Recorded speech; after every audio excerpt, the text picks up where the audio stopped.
انسان زندگی میں جب جدوجہد کرتا ہے، کوشش کرتا ہے، وہ بہت سارے دنیاوی اسباب اختیار کرتا ہے، جتنی عقل اللہ نے دی ہوتی ہے اس عقل کا بھی وہ استعمال کرتا ہے، کوشش کرتا ہے کہ کچھ اچیو کر سکے زندگی میں، کچھ مقاصد کا حصول اسے میسر آئے۔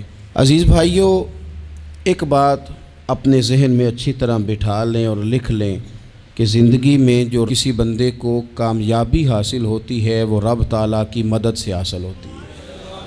اگر رب تعالیٰ مددگار ہو تو پھر کوئی چیز بھی رستے میں رکاوٹ نہیں بنتی، اور اگر مالک کریم کو منظور نہ ہو تو انسان بہترین سیاستدان ہو، اچھا ایڈمنسٹریٹر ہو، اس کا ذہن بڑی وسعت رکھتا ہو، بڑی اچھی پلاننگ کرنا جانتا ہو، سارا کچھ ہو، تو بندہ ناکام ہو جاتا ہے۔ مسلمانوں کو جتنی کامیابیاں ملیں ان کا پس منظر صرف اتنا تھا کہ اللہ تبارک و تعالیٰ نے اپنے بندوں کی مدد فرمائی، اور اب تعالیٰ نے قرآن مجید میں اس حقیقت کا بیان کیا، فرمایا بل اللہ مولاکم، فرمایا بلکہ اللہ تمہارا مولا ہے، وَهُوَ خَيْرُ النَّاصِرِينَ، اور وہ بہترین مددگار ہے۔ وہ جو رب تمہارا مولا ہے وہ بہترین مددگار ہے، اور اگر وہ مدد کرے تمہاری، سورہ آل عمران میں آگے جا کے ارشاد فرمایا اگر اللہ مدد کرے تو پھر تم پر کوئی غالب نہیں آ سکتا، اور اگر وہ تمہاری مدد چھوڑ دے تو پھر کوئی تمہاری مدد کر سکتا، کوئی مدد نہیں کر سکتا۔ بدر کی جنگ بھی اور فتح مکہ بھی رمضان المبارک میں ہوا ہے۔ میں دونوں پر غور کر رہا تھا تو ایک نیا مضمون میرے ذہن میں آنے لگا۔ بدر کی جو جنگ ہے اس میں بھی ایک عجیب انقلاب آیا ہے کہ 313 نے 1000 سے مقابلہ کیا، اور جن 1000 سے مقابلہ کیا وہ اسلحے سے لیس تھے، اور یہ جو 313 ہیں ان کے پاس 6 زرہیں، 8 تلواریں، چند گھوڑے، لیکن اللہ نے کامیابی دی تو خود رب نے بیان کیا کس طرح دی، فرمایا وَلَقَدْ نَصَرَكُمُ اللَّهُ بِبَدْرٍ وَأَنْتُمْ أَذِلَّةٌ۔ وہ کامیابی اس طرح ملی ہے کہ رب نے تمہاری مدد کی تھی، تم تو کمزور تھے، اللہ نے بدر میں تمہاری مدد کی، تم جیت گئے۔ وَلَقَدْ نَصَرَكُمُ اللَّهُ بِبَدْرٍ وَأَنْتُمْ أَذِلَّةٌ، اللہ نے بدر میں تمہاری مدد کی، تم تو کمزور تھے۔ پھر فتح مکہ نصیب ہوئی تو اس میں بھی بہترین منصوبہ بندی نبی پاک علیہ السلام نے فرمائی، بہترین حکمت عملی حضور نے اپنائی، لیکن ہمیں جو اللہ رسول نے بات سمجھائی وہ کیا ہے؟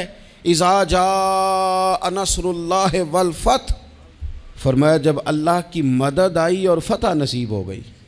یہ اللہ نے مدد فرمائی تمہاری، یہاں بھی فتح مکہ بھی اللہ کی مدد سے، جنگ بدر بھی اللہ کی مدد سے۔ وہ جو مدد ہے اللہ تعالیٰ کی، جب وہ ہم یہ کرتے ہیں کہ ہم اپنی ساری زندگی سیاست کی نظر کر دیں، ہماری سیاست صرف ملک میں نہیں ہوتی، ہماری سیاست خاندان میں بھی ہوتی ہے، ہم گھر کے اندر بھی سیاست کرتے ہیں، ہم کسی خاص طریقے سے لوگوں کو اپنے پیچھے چلانا چاہتے ہیں، ہم ایک خاص اسلوب اختیار کرتے ہیں کہ لوگ ہمارے پیچھے چلیں۔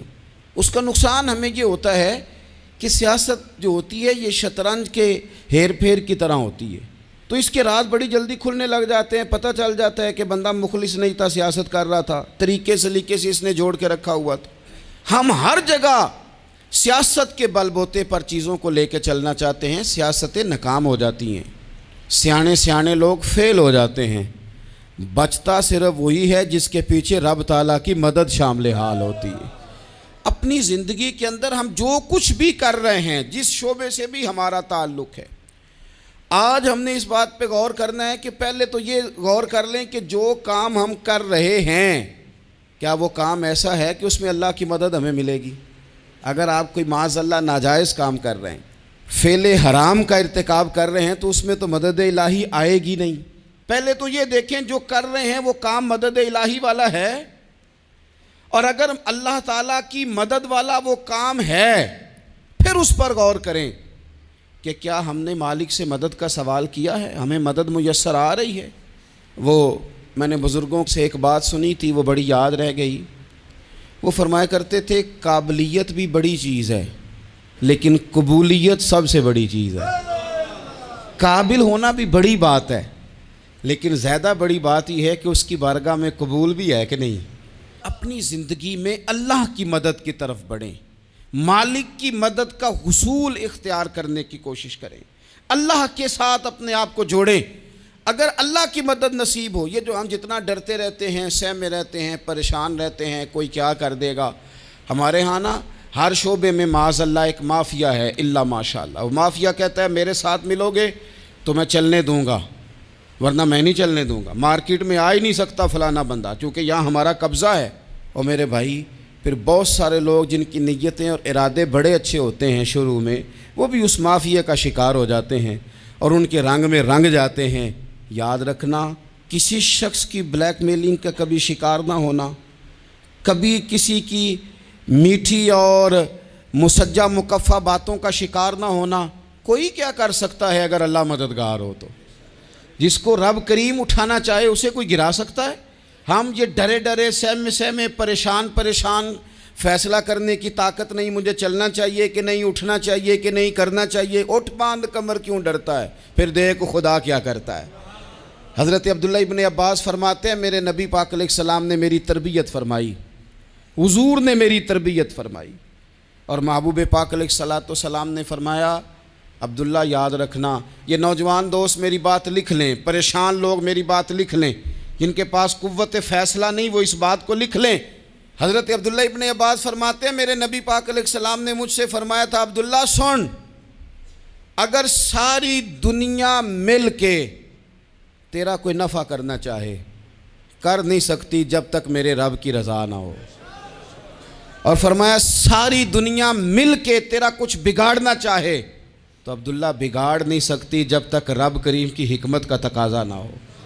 لوگوں سے ڈرنا، لوگوں کی طرف دیکھنا، ماحول دیکھ کے اپنے راہ کا تعین کرنا، ہر بندے کے خیالات کے مطابق ڈھلنے کی کوشش کرنا، فلانا نہ ناراض ہو جائے، فلانا نہ ناراض ہو جائے، وہ جس نے ہونا ہو جائے، بس رب رسول ناراض نہ ہو۔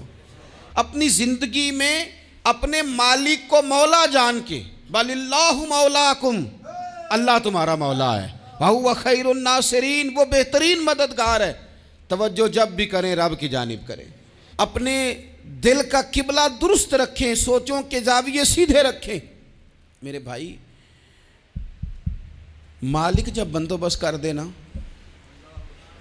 جب مالک بندوبست کر دے پھر ایسا بندوبست کرتا ہے کہ لوگوں کے پاس نا چارہ نہیں رہتا۔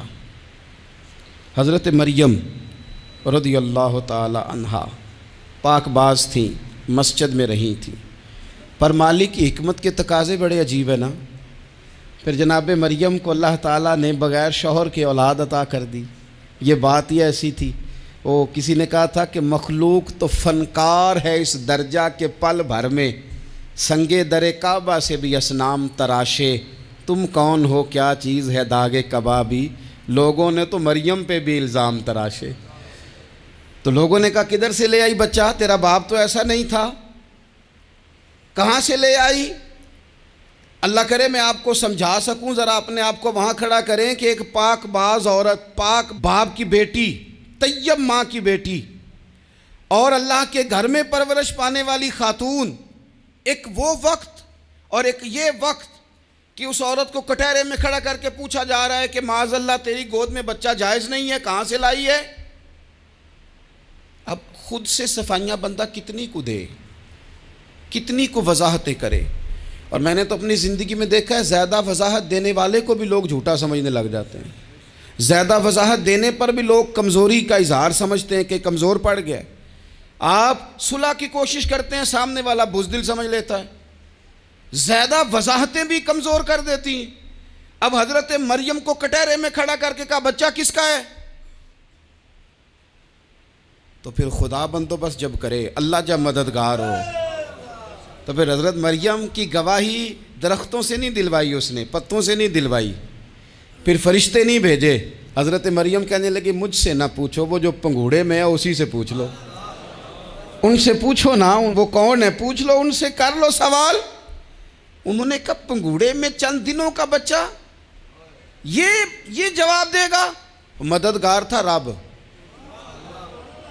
ان کی برات کا اعلان کرنا تھا مالک نے، اور جب مالک اعلان کر دے، جب مالک تیری صفائی دینا چاہے، جب مالک تجھے دنیا کے سامنے نکھارنا چاہے، تو پنگوڑے میں لیٹے حضرت عیسیٰ بول کے کہنے لگے انی عبداللہ آتانی الکتابہ، فرمایا میں اللہ کا بندہ ہوں، رب نے مجھے کتاب عطا کر کے نبی بنا کے دنیا میں بھیجا ہے، میں اللہ کا بندہ ہوں، کتاب لے کے آیا ہوں، نبی بن کے آیا ہوں۔ پھر پنگوڑے سے اعلان ہو گیا، پھر بچہ بول پڑا، اور یہ ایک دفعہ نہیں بات ہوئی۔ یہ بنی اسرائیل میں ایک جریج نام کے شخص بھی تھے جو نماز پڑھ رہے تھے، بعض نے لکھا ہے نفل نماز تھی، اماں نے پکارا تو آئے نہیں، تو ماں کے منہ سے نکل گیا تو اتنی دیر تک مرے گا نہیں جب تک کسی بے حیا عورت کا منہ نہ دیکھ لے۔ تو وہ عبادت گزار تھے، لیکن لوگوں نے ان کی عبادت، ریاضت، پرہیزگاری کو نہیں دیکھا، بس ایک عورت کو بھیج کے الزام لگوا دیا۔ وہ عورت آیا جایا کرتی تھی، اب آ جاتی ہیں عورتیں، مسئلہ پوچھنے کی نیت سے بھی آ جاتی ہیں۔ ماحول میں کچھ جگہ ایسی بھی ہیں جہاں عورتیں دم کرانے کے بہانے آ جاتی ہیں۔ وہ خاتون آتی جاتی تھی اس خانقاہ پہ، آستانے پہ، یہ بخاری میں موجود ہے، پر اس نے کہا میری گود میں جو بچہ ہے یہ انہی کا ہے۔ مجھے بتائیں کیسے بندہ وضاحت دے؟ حالات خراب ہو گئے، لوگ کٹیا جلانے لگے، ماحول اور طرح کا بن گیا۔ میرے نبی پاک علیہ الصلوۃ والسلام فرماتے ہیں پھر اس رب کے بندے نے کہا مالک تو کریم ہے، تیری مشیت کا تقاضا آیا جو میری ماں نے جملے بولے تھے، پر اب میں وضاحت دینے کے قابل نہیں رہا، اب تو ہی کرم کرے گا تو دروازہ کھلے گا۔ تو وہ چند دنوں کا بچہ پنگوڑے میں بول کے کہنے لگا میں اس درویش کا نہیں، میں تو فلانے چرواہے کا بچہ ہوں، وہ جو بکریاں چراتا ہے۔ رب کی مدد کو پکاریں، اپنے ساتھ اپنے مالک کی مدد کو شامل کریں، تھوڑے رزق پر بھی گزارا اچھا ہونے لگ جائے گا۔ سارے لوگ آپ کو گرانے کی تدبیریں کر رہے ہوں گے اور مالک آپ کو عزتیں عطا فرما دے گا، اس کی بارگاہ سے حکمت کا تقاضا اور ہو جائے گا۔ ہم نے ساری زندگی لوگوں کو راضی کرنے میں گزار دی، ساری زندگی بڑھاپا آ گیا بچوں کو پالتے، اور بچوں نے آخری عمر میں کہہ دیا ابا اگر کوئی ڈھب کا کام کر لیتے تو آج ہمارے دن بھی پھر نہ جاتے۔ ساری زندگی گزار دی بہن بھائیوں کو راضی کرنے میں، ساری زندگی گزار دی ذمہ داریاں اٹھانے میں، ان کو 99 دفعہ دیا، ایک دفعہ نہیں دیا تو انہوں نے کہہ دیا تو نے تو کبھی دیا ہی نہیں، تو تھا ہی نہیں۔ ساری زندگی محلے داروں، علاقے والوں کو راضی کرنے میں گزار دی۔ اور میں نے ایسے لوگ بھی دیکھے دین کے لیے وقت گزارا، لیکن جب بڑھاپے میں دانت کام نہ کرتے تھے تو وقت کے مفتیوں کو بھی مسجدوں کی کمیٹیوں نے کہہ دیا اب آپ کی سمجھ نہیں آتی، ہم نے خطیب کو یور رکھنا ہے، نہ دیکھو دنیا کی طرف، دنیا رلا دیتی ہے، نہ راضی کرو بندوں کو، بندے تھکا دیتے ہیں، نہ پیچھے بھاگو ہر وقت دنیا داروں کے، یہ انسان کو کمزور کر دیتے ہیں۔ وہ تو کریم ہی بڑا ہے، 2 آنسو زمین پر بعد میں گرتے ہیں، بندے کے گناہ سارے پہلے معاف فرما دیتا ہے۔ اللہ کی مدد کا حصول، اپنے مالک کی مدد کی طرف بڑھنا، آپ کو بدر کی جنگ بھی یہی درس دے گی، آپ کو احد کا میدان بھی یہی سبق دے گا، فتح مکہ بھی یہی سبق دے گا۔ میرے دوستو جب رب مدد فرمائے، جب اللہ مددگار بنے، دوستوں سے ایک بات اکثر کرتا ہوں، میں کہتا ہوں کہ جتنے درد سے آپ امیر کو اپنی کہانی سناتے ہیں نا، اور جس طرح آپ کے آنسو بات کرنے سے پہلے گر جاتے ہیں کہ غریب ہیں، بچیاں ہیں، کاروبار نہیں، او میرے سنگیو، اس سے آدھے آنسو اپنے رب کی بارگاہ میں بکھیرو، اس کے حضور عرض گزار ہو جاؤ، اس سے طلب کرو۔ ایک وقت انسان پر زندگی میں ایسا آتا ہے کہ اسے یوں محسوس ہوتا ہے کہ میرا سایہ بھی ذرا سا پیچھے ہٹ گیا ہے، اسے یوں لگتا ہے کہ میں کسی سہارے پہ ہاتھ ڈالتا ہوں تو وہ بھاگ جاتا ہے مجھ سے، لیکن مالک کی بارگاہ ایسی عظیم بارگاہ ہے، رب رسول کے آستانے اتنے بڑے ہیں کہ آپ جب وہاں کشکول طلب دراز کرتے ہیں تو جھولی پھیلانے میں دیر لگتی ہے، ان کو بھرنے میں تو کوئی دیر نہیں لگتی۔ ہم نے اپنا سوچ کا قبلہ ہی دنیا کو بنا لیا ہے۔ یہ جو اللہ والوں کی مدد ہے یہ تو ہے اللہ ہی کی مدد ہے، لیکن یہ جو سیٹھوں کی طرف توجہ کرنا، نوابوں کی طرف توجہ کرنا، دنیا داروں کی طرف توجہ کرنا، اور اپنا مزاج اس طرح کا بنا لینا، یارو گردن کو جھکا دیتا ہے خیرات کا پتھر، جہاں میں مانگنے والوں کے سر کبھی اونچے نہیں ہوتے۔ اور اقبال کہتے ہیں غیرت ہے بڑی چیز جہان تگ و دو میں، پہناتی ہے یہ فقر کو تاج سردارا۔ میں عرض کروں گا کہ اپنی آپ جب توجہ کا قبلہ اللہ رسول کو بنائیں گے تو رب فرماتے ہیں وَيَرْزُقْهُ مِنْ حَيْثُ لَا يَحْتَسِبُ، میں نہ تجھے وہاں سے رزق دوں گا جہاں سے کبھی تیرا گمان بھی نہیں کیا ہوگا، یہاں سے بھی مل سکتا ہے، تو نے سوچا بھی نہیں ہوگا۔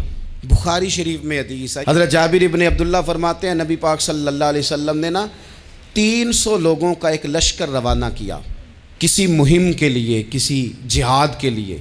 حضرت ابو عبیدہ بن جراح رضی اللہ تعالیٰ عنہ امیر لشکر تھے۔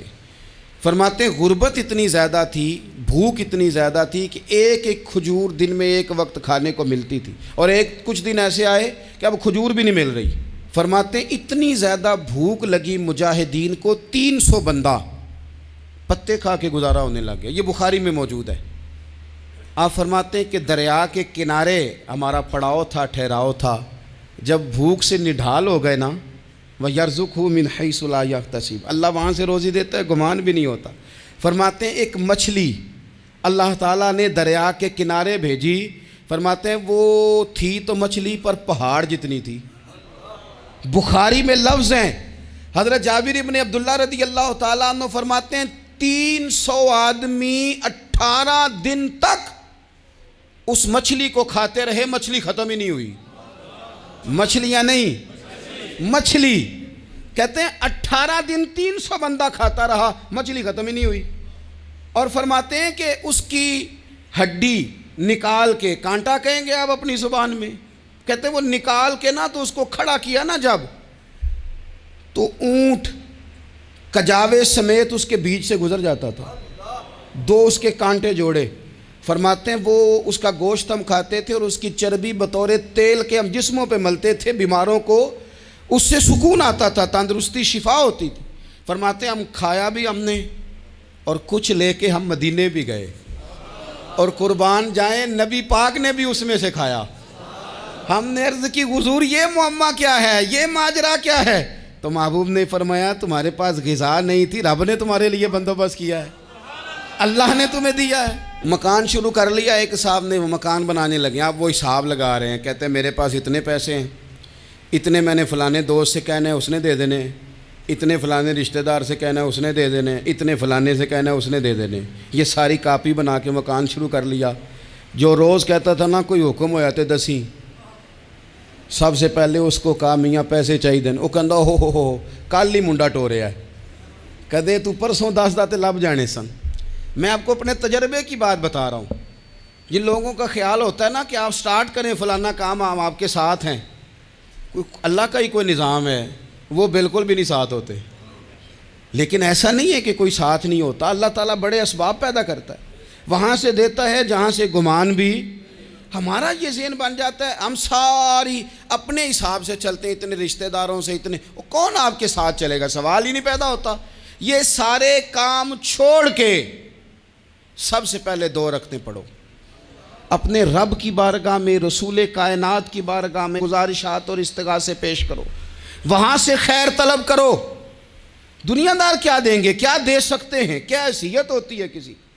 اللہ کہتا ہے وہاں سے دوں گا۔ تو جو اللہ مال دے وہ لینا چاہیے کہ رشتہ داروں کا مال دیکھنا چاہیے؟ جو اللہ دے وہ لینا چاہیے کہ سیٹھوں نوابوں کی جیبیں دیکھنی چاہیے؟ جو اللہ دے وہ قبول کرنا چاہیے یا دیکھنا چاہیے کون سا آدمی کہاں پہنچ گیا؟ چھوڑو، اپنی مٹی پہ چلنے کا سلیقہ سیکھو۔ کسی کے سنگ مرمر پہ چلو گے تو پھسل جاؤ گے، پھسل جا۔ اس پر ایک اور بات عرض کر دوں، صحیح بخاری سے، مسلم سے ایک اور بات۔ کچھ چیزیں ایسی ہیں جن سے اللہ کی مدد آتی ہے، مدد ملتی ہے۔ ایک چیز ان میں سے ایسی ہے جس سے بہت مدد نازل ہوتی ہے، وہ ہے کہ جب رب آپ کو دے نا تو پھر آپ بھی اس کے رستے میں دیں، پھر مدد آتی ہے، پھر اور آتا ہے۔ بخاری مسلم میں حدیث ہے، یہ زیادہ ہی توجہ طلب امر ہے، اس پر آپ غور کریں گے۔ حضرت ابو ہریرہ فرماتے ہیں کہ نبی پاک علیہ السلام نے فرمایا ایک شخص نے بادلوں کے اندر سے آواز سنی کہ فلاں آدمی کا کھیت اور باغ خشک ہو گیا ہے، وہاں برسو اور اس کے کھیت کو سیراب کرو۔ وہ بڑا حیران ہوا کہ بادل سے آواز آ رہی۔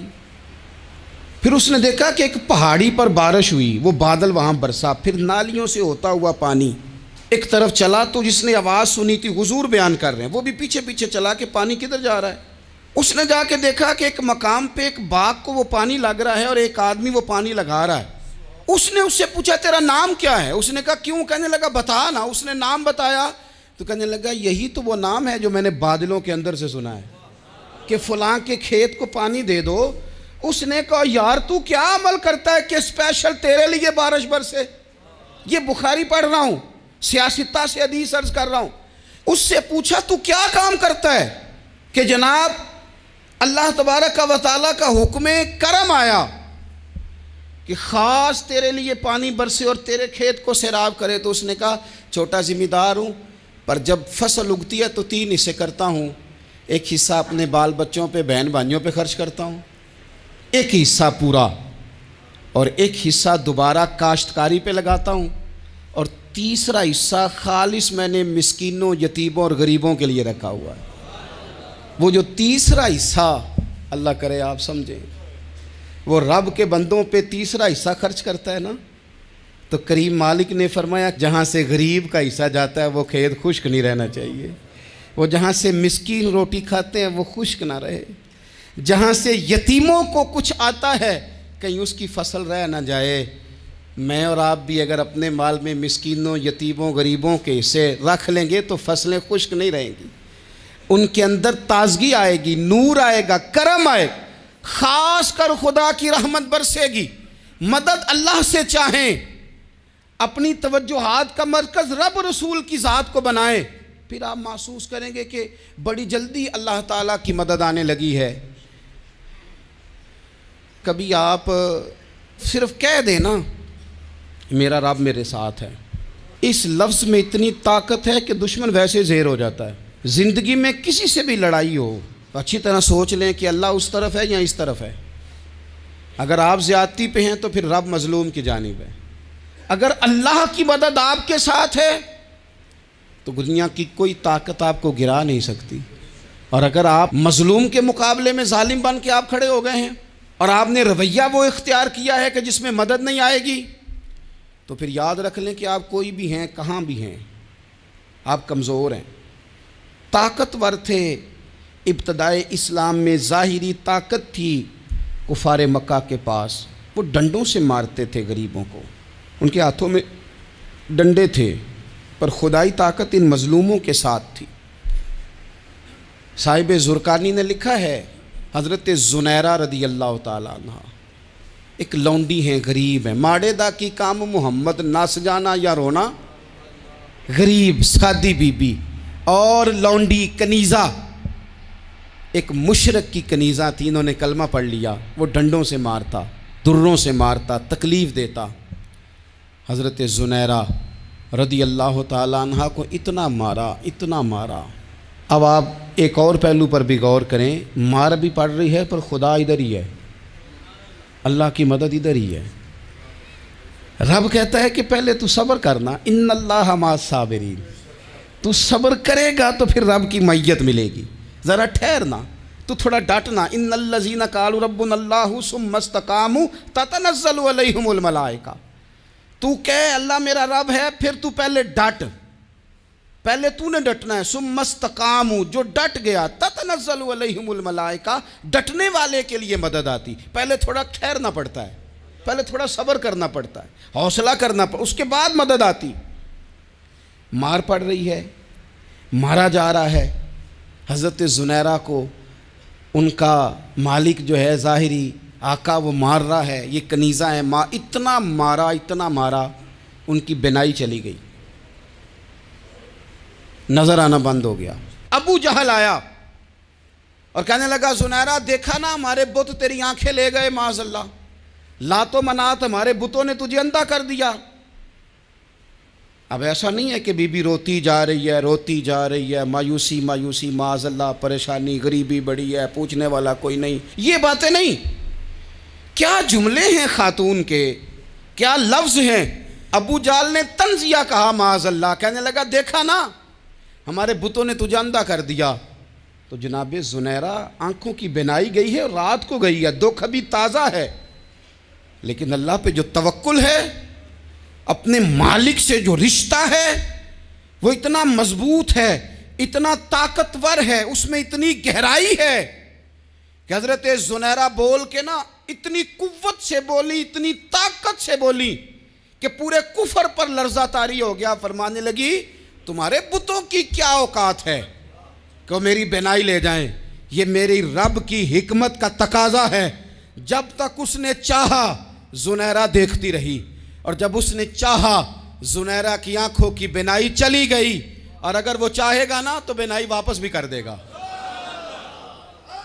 اگر ہو ذوق یقین پیدا تو کٹ جاتی ہیں زنجیریں، اگر وہ چاہے گا تو بینائی آ بھی جائے گی۔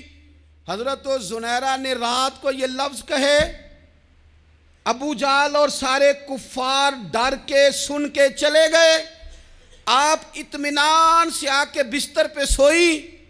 جب سویرے اٹھی تو اللہ نے آنکھوں کی روشنی واپس کر دی تھی۔ آنکھوں کی اب چھڑی پکڑی ہے، بازاروں میں گھومتی ہے، کہتی ہیں بلاؤ کدھر ہے تمہارے نعت و منات، دیکھو میرے رب نے روشنی واپس کر دی۔ آ کر میرے ساتھ ادھر آ ستمگر ہنر آزمائیں، تو تیر آزما ہم جگر آزمائیں۔ بیمار لوگوں یاد رکھو، کہہ دیا ڈاکٹر نے کہ تو بڑا بیمار ہے، تو بڑا کمزور ہے، یہ ہو گیا وہ ہو گیا، تو ڈاکٹر اپنے علم کے مطابق بات کر رہا ہے، ہوگا تو وہ جو میرا رب چاہے گا۔ کمزور ہو جانا، پریشان ہو جانا، تکلیف میں آ جانا، پتہ نہیں بات ہو گئی ہے تو جانے کیا ہو جائے گا۔ اپنی زندگی کے اندر اپنے رب سے رشتہ مضبوط کریں، رسول کائنات سے رشتہ مضبوط کریں، اللہ والوں سے رشتہ مضبوط کریں۔ حضرت زنیرہ نے پیغام دیا کہ زندگی میں جو جینا چاہتے ہیں تو وہ رب کا نام لے کے جی سکتے ہیں، جو اپنی زندگی میں خوشیاں دیکھنا چاہتے ہیں تو رسول اللہ کے نام پر خوشیاں دیکھی جا سکتی ہیں۔ توکل کی بنیاد پر بندہ خوشیاں لے سکتا ہے، اور اگر انسان میں توکل نہیں ہے تو پھر وہ اس کالے جادو سے بھی ڈر رہا ہے، وہ نیلے سے بھی ڈر رہا ہے، وہ پیلے سے بھی ڈر رہا ہے، وہ فلانے سے بھی ڈر رہا ہے، وہ میرے خلاف فلانا رشتہ دار سازش کر رہا ہے تو ڈر رہا ہے، فلانا میرے بارے میں یہ کر رہا ہے تو ڈر رہا ہے، وہ پتہ نہیں دنیا ادھر ہو جائے گی تو کیا ہو جائے گا، اٹھ باندھ کمر کیوں ڈرتا ہے، پھر دیکھ خدا کیا کرتا ہے۔ تو اس ساری گفتگو کا نچوڑ آپ کو یہ عرض کیا ہے، سب سے پہلے تو یہ کہ میدانوں میں مدد بھی اللہ کی، رزق میں مدد بھی اللہ کی، فصلیں خشک ہوں تو مدد پھر بھی اللہ کرے، تو پھر ساری مدد، اور اگر انسان بیمار ہو تو پھر بھی مدد اللہ کی۔ تو اپنے اللہ کی جانب توجہ کو بڑھائیں، آپ اللہ سے مدد کے سوالی بنیں۔ ترمذی کی ایک حدیث ہے، میں آپ کو زندگی کا تجربہ بتاتا ہوں کہ جب میں بڑا پریشان ہوتا ہوں تو یہ والی روایت کھول لیتا ہوں، مزہ دیتی ہے۔ میرے نبی پاک علیہ السلام نے فرمایا اپنے دکھ سیٹھوں نوابوں کو نہ کہنا، مالداروں کا نہ کہنا، ورنہ اللہ تمہیں کبھی غنی نہیں کرے گا۔ فرمایا اپنے دکھ اپنے رب کی بارگاہ میں عرض کرنا، جلدی کرے یا دیر سے کرے اللہ تمہیں لوگوں سے بے نیاز کر دے گا، اللہ تمہیں غنی کر دے گا۔ رات کو بیٹھو نا اس کی بارگاہ میں، اسے دکھڑے سناؤ، چھوٹی چھوٹی باتیں۔ حضور نے فرمایا نمک بھی مانگو تو رب سے مانگو، چھوٹی چھوٹی بات سے شروع کرو نا۔ جب بندہ شروع کرتا ہے نا چھوٹی چھوٹی چیزیں تو بڑی ساری چیزیں یہ اس طرح ہوتا ہے جیسے بندہ رب سے گفتگو کر رہا ہے، مالک مجھے یہ چاہیے، مالک میں یہاں کمزور ہوں، اللہ میں یہاں پریشان ہوں۔ آپ یہ کر کے تو دیکھیں، لمبی لمبی دعائیں مانگ کے تو دیکھیں، اس کے حضور جوڑ کے تو دیکھیں، آپ دیکھیں گے راحت کتنی ہے، سکون کتنا ہے۔